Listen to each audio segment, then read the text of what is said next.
Chapter 4, Part 2.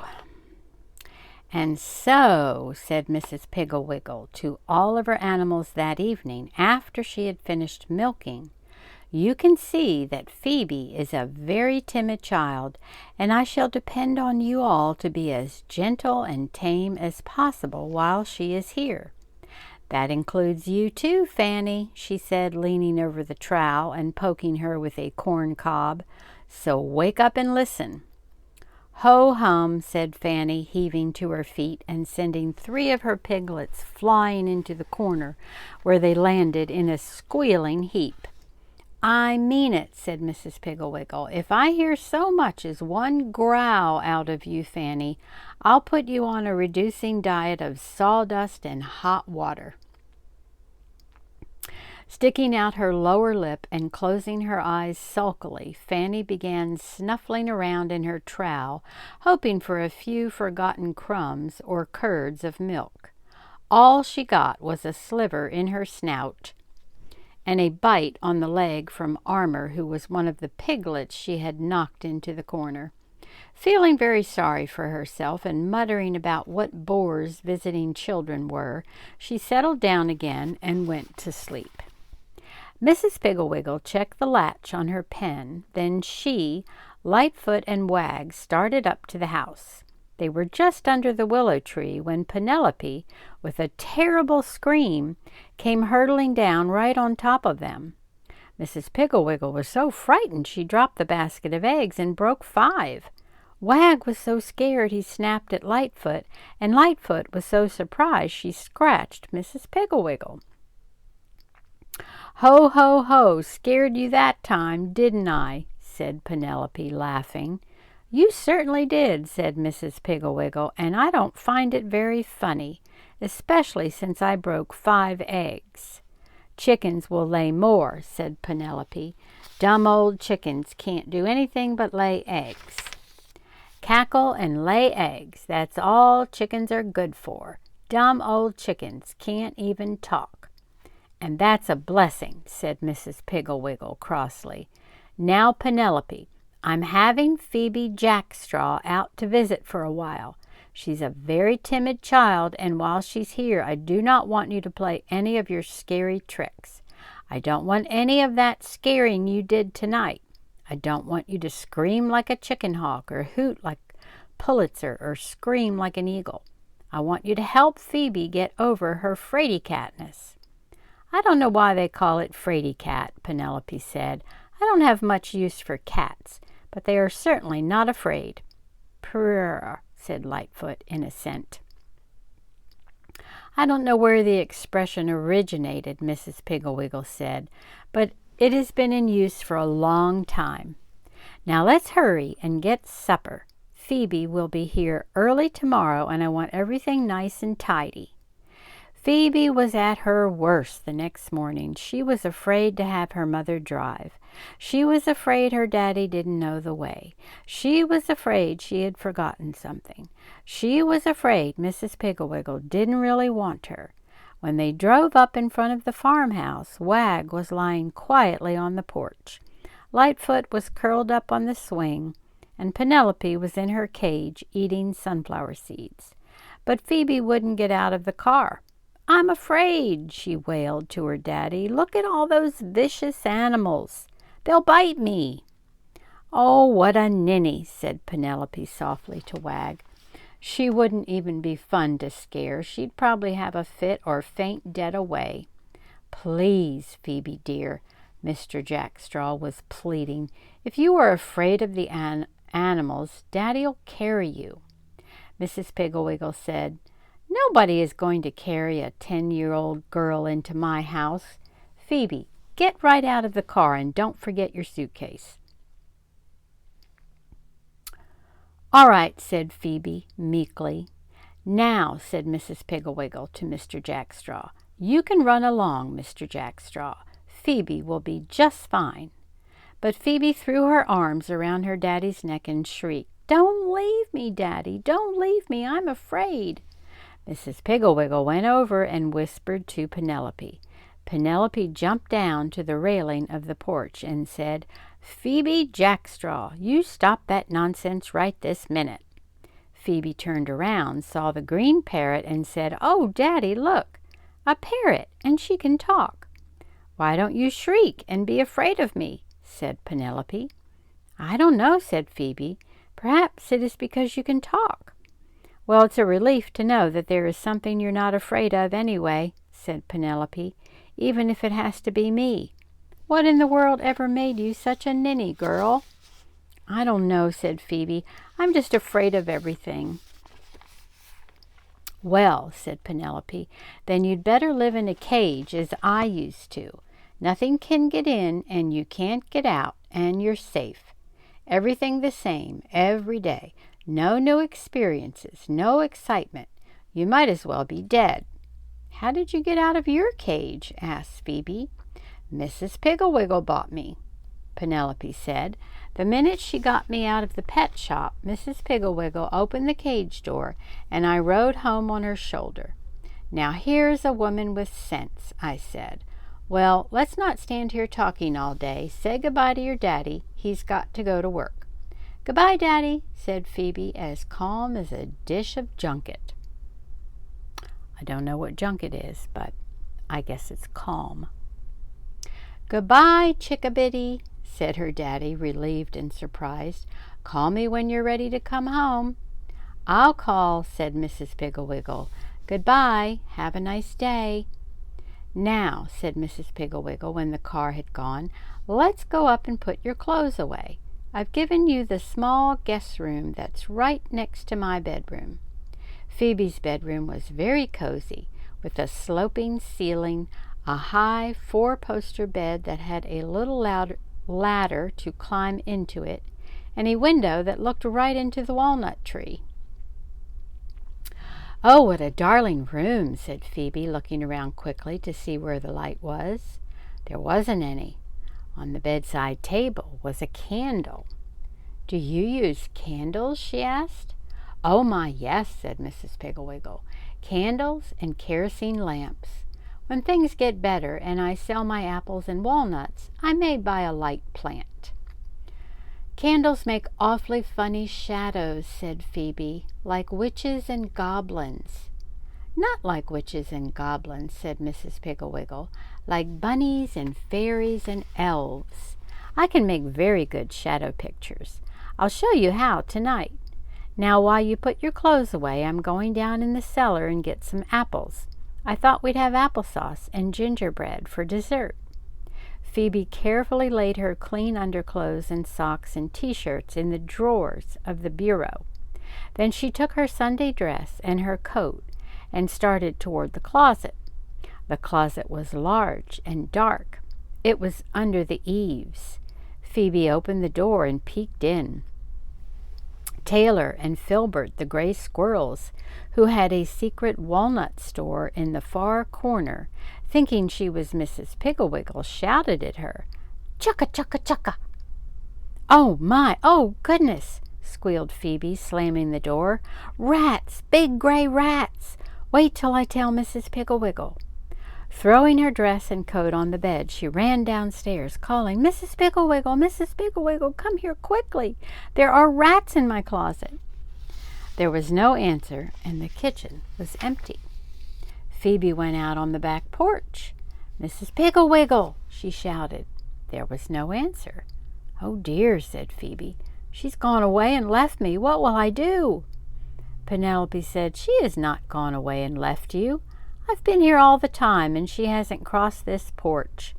"Well, where is she then?" said Phoebe. "I've called and called." "What were you calling about?" asked Penelope. "Rats," said Phoebe, shuddering. "Huge gray rats in my closet. I was afraid to hang up my dress."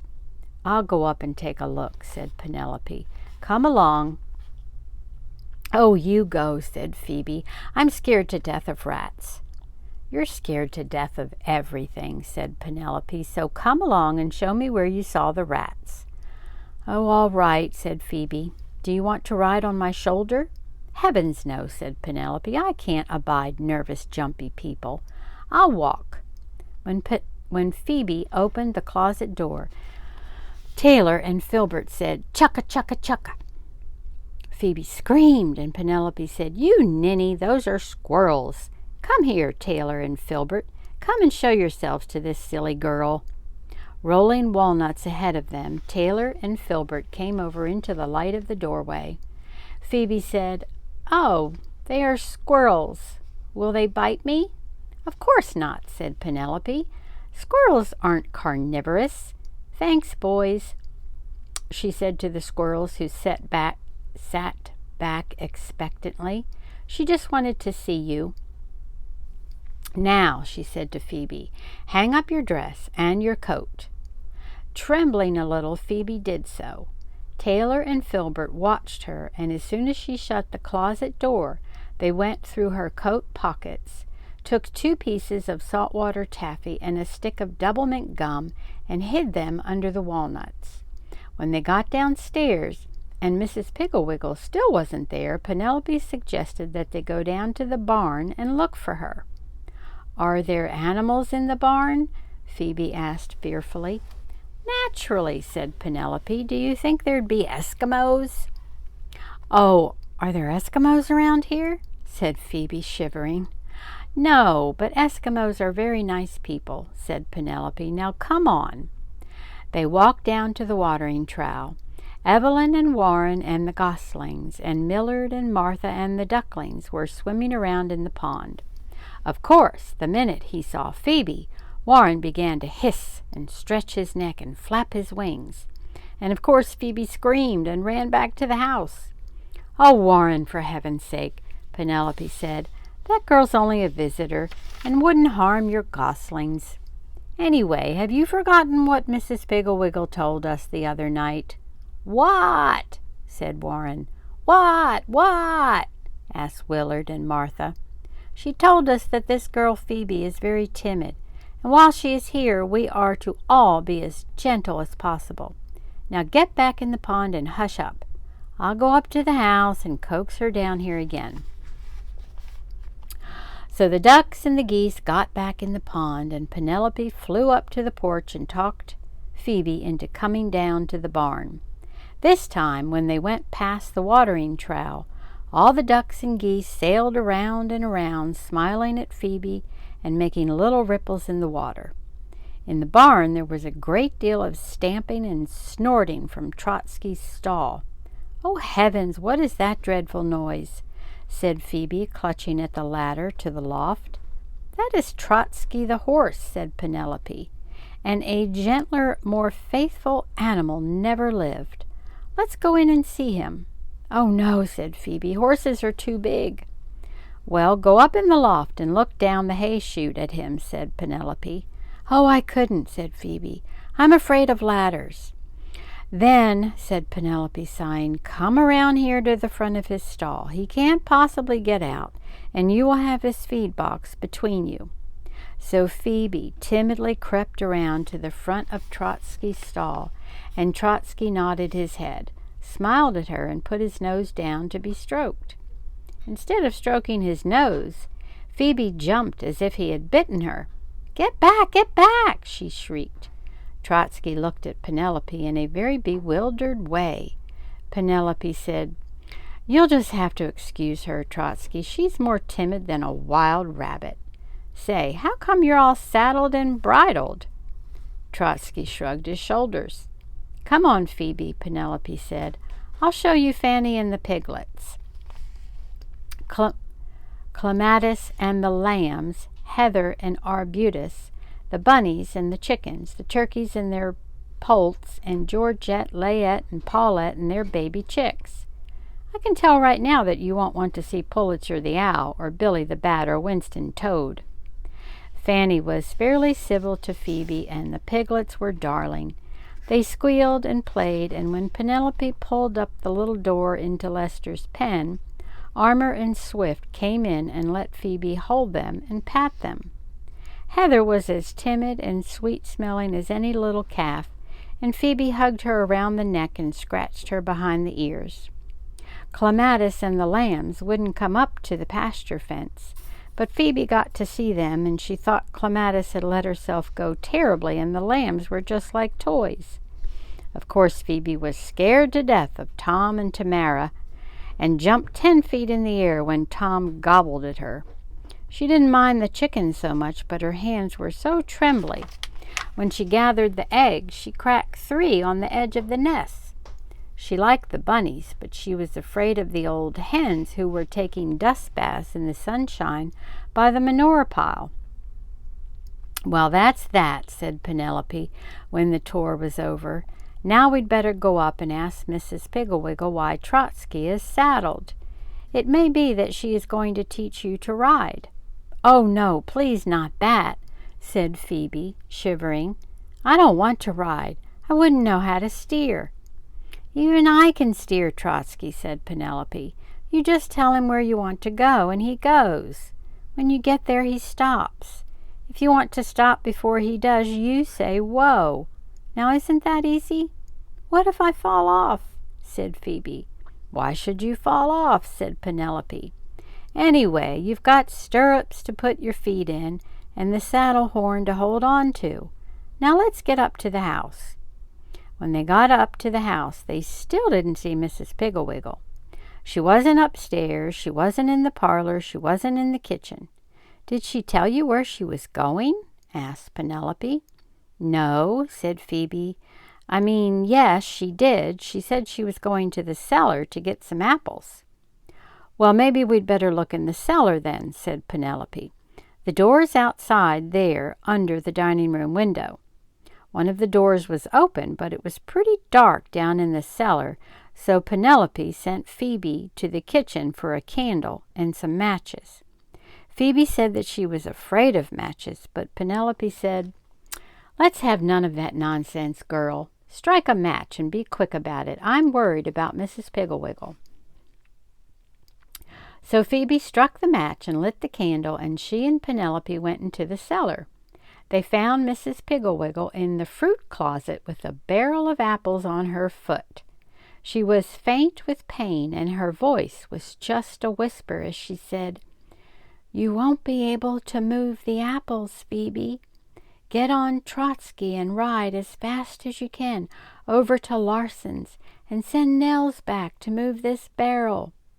Penelope, you go upstairs and call the doctor. Just tell the operator to get him for you. Everybody hurry, please. I'm in great pain." She closed her eyes. Penelope jumped on Phoebe's shoulder and said, "Come on, girl, run. Run as fast as you can down to the barn." So Phoebe ran, and when she got to the barn, Penelope told her to untie Trotsky and lead him to the watering trough. Then she told her to climb up on the watering trough and then up onto Trotsky's back. "Now put your feet in the stirrups," she said when Phoebe was in the saddle. "Pick up the reins. All right, Trotsky, take her over to Larson's as fast as you can. Hang on tight, Phoebe, but don't slow down." At first, Phoebe was so scared she closed her eyes and lay forward in the saddle like a sack of cornmeal. Trotsky didn't gallop, which is very joggly and hard on a new rider, but ran using his right hind foot and left forefoot together, and his left hind foot and right hind foot together. There was so little motion that the first thing Phoebe knew, she was sitting up and holding on to the reins and loving riding horseback. The wind blew in her mouth, the fences streaked by in long lines, and the trees looked like fences.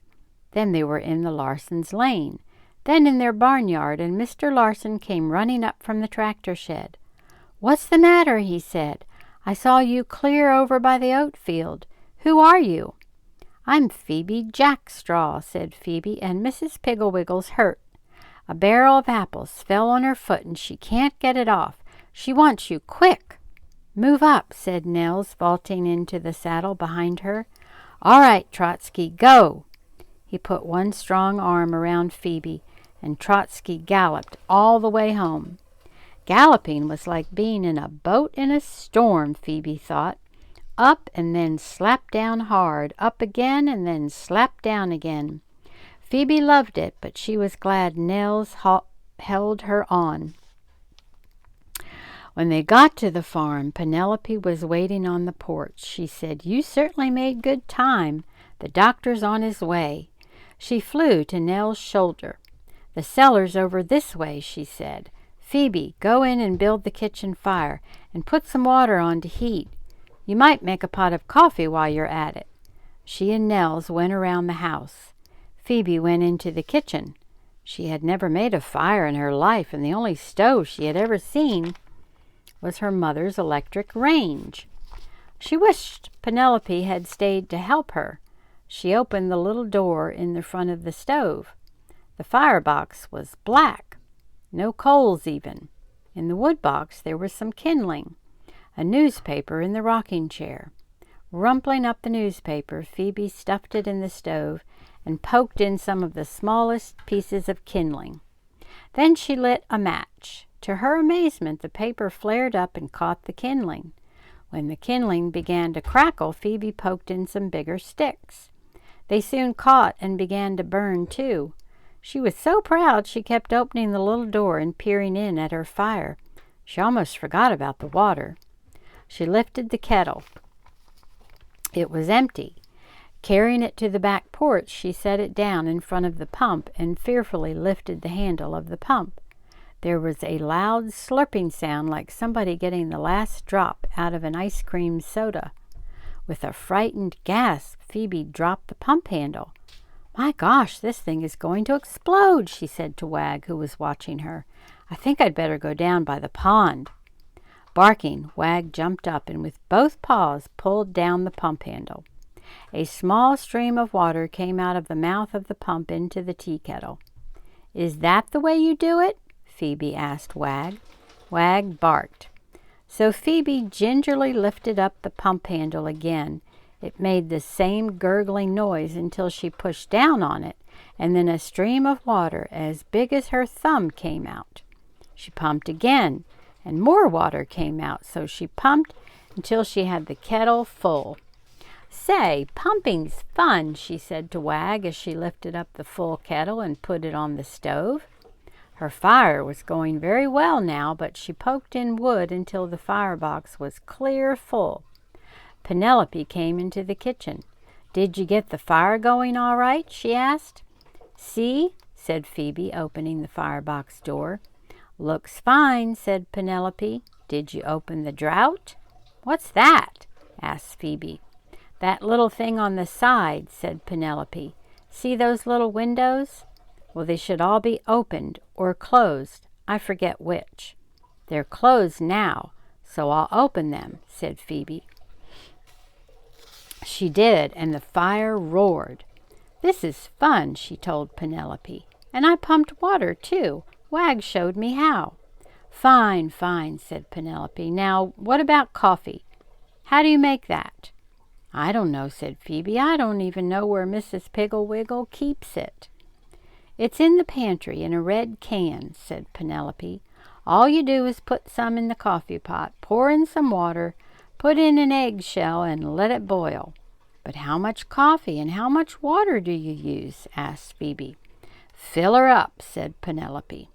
I'm going to look on the can," said Phoebe. "Here it is. It says 1 tablespoon of coffee for each cup of water." "That's easy." When Nels carried Mrs. Piggle-Wiggle into the kitchen a few minutes later, the fire was snapping, the kettle was humming, and the coffee pot was on. Nels put Mrs. Piggle-Wiggle in the rocker by the stove, and she said, "Everything is so cozy, I feel better already." When the doctor came, he said nothing was broken, but he bandaged Mrs. Piggle-Wiggle's foot and told her to keep off it for a day or so. Then he and Mrs. Piggle-Wiggle and Nels had a cup of coffee and some sugar cookies. When he was ready to leave, he said, "You're mighty fortunate to have this fine, brave girl to help you, Mrs. Piggle-Wiggle. Poor old Mrs. Findock was all alone when she hurt her foot last winter, and so of course she had to walk on it too soon, and it took much longer to heal." Mrs. Piggle-Wiggle said, "I know how lucky I am. Imagine having a visitor who can ride horseback, make fires, pump water, and cook. Now all I have to worry about is the milking." "I'll milk for you," said Nels. "I'll help you," said Phoebe. "I already know how to gather eggs." "Okay," said Nels, "but first I'd better teach you how to unsaddle and feed Trotsky." "Before you do either of those things, I'd like to ask a favor," said Mrs. Piggle-Wiggle. "Would someone please go down in the cellar and get me those apples? I can peel them while I'm resting my foot." "I'll go," said Nels. "No, let me," said Phoebe, picking up the apple pan and running out the door. "Wait," called Mrs. Piggle-Wiggle. "It's dark down there. You'll need a candle." But Phoebe apparently didn't hear her because she didn't wait. In a minute she was back in the kitchen with cobwebs in her hair and a big pan of red apples in her arms. "Good girl," said Nels. "Now let's go down and take care of the animals." When they had gone, Penelope jumped on Mrs. Piggle-Wiggle's lap, took a bite of her sugar cookie and a sip of her coffee, and said, "You know, Mrs. Piggle-Wiggle, when Phoebe first came here, I thought she was the worst ninny I had ever seen, and I could hardly wait for her to go home. Now I wish she'd stay all summer." "So do I," said Mrs. Piggle-Wiggle. Until next time.